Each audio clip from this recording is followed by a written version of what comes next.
Përshëndetje miq.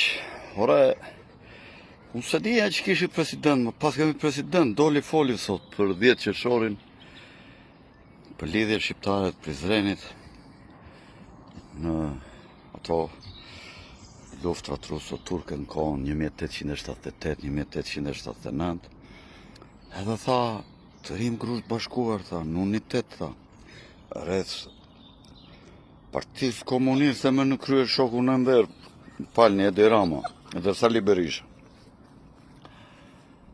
Ku ka qenë ky presidenti më gjithë sot ditë? Nuk e di ai që këto ngjarjet madhështore të protestave të njerëzve janë baras me atë kuvendin e 10 qershorit të lidhjes Prizrenit. Si s'ka dalë ky presidenti përfaqësuesi shqiptarëve të thot një fjalë, të bëj thirrje Edi Ramës, si e mendon ky? Kanë të drejtë ta njerëz? Apo ja di përnder Edi Ramës karrierën e vet si president? Ka ndonjë lloj ndërgjegje ky si kreu i shtetit, më fal për fjalën që me nder për fjalën. Prandaj duhet kontrata e re sociale që të ketë vërtet president që zgjidhen nga sovrani dhe të përfaqësoj sobranin, dhe sa herë që nuk flet në emër dhe në interes të sobranit, të ketë mekanizma për ta ndaluar dhe për ta hequr, për ta larguar me referendum, në qoftë se bëhen për shembull një numër i caktuar votash, më shumë se sa votat që ka një parti politike antarësi.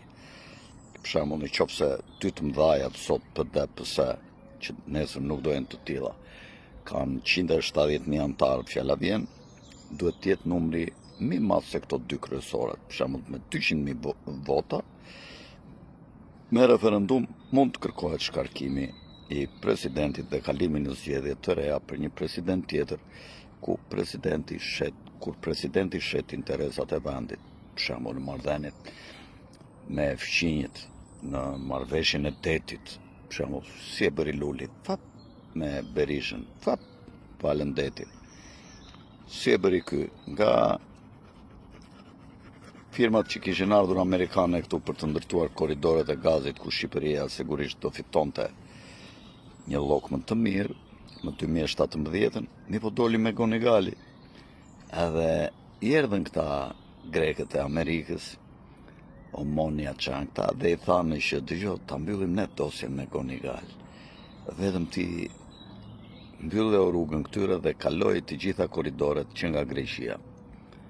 Dhe Rockefellerët punduan s'do ti, shkoj këte unë.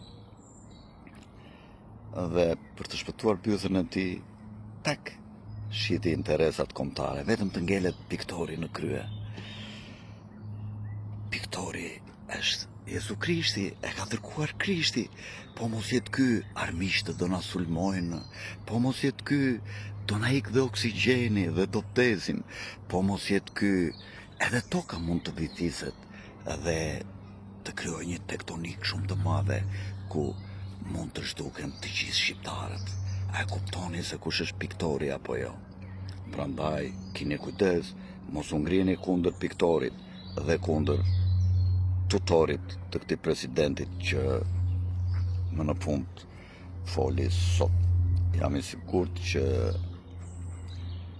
historia do të hedhë në koshin e plerave Edi Ramën, në qoftë se do të ngelet ndonjëherë Shqipëria dhe e keqja nuk do të ikë më tutje, gjë që nuk ka për të ndodhur kur, por edhe këtë Bajram Begajn, ky do mbahet mend si një klon, si një sharlatan, si një njeri i mbaruar që ri aty për një rogë, nuk e di ku e kanë kapur penk, nuk e di çfarë dreqin ka, që ri ashtu i përullur e i mbaruar, vetëm president s'mund të quhet, që nuk ti thot njerë Ramës t'ja ngrer gishtin për një gjatë, i thot e mblidhe mendjen se s'jen Terezi, ka stap ky as, ka që ta mësojnë edhe në qopë se s'di, turp për këtë shtet që kemi, për këto institucione shtetërore që kemi të mbaruara, që nuk i atashohen vullnetit të popullit shqiptar, ose në mos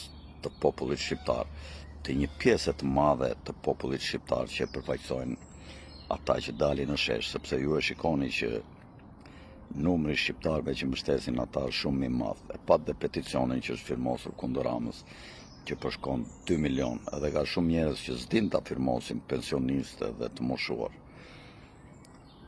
Tung, të gjithë në shesh sot, edhe nga diaspora, edhe nga trojet e tjera të shqiptarëve, kudo që janë, për të përmbysur tradhtarin, piktorin, por edhe doktorin.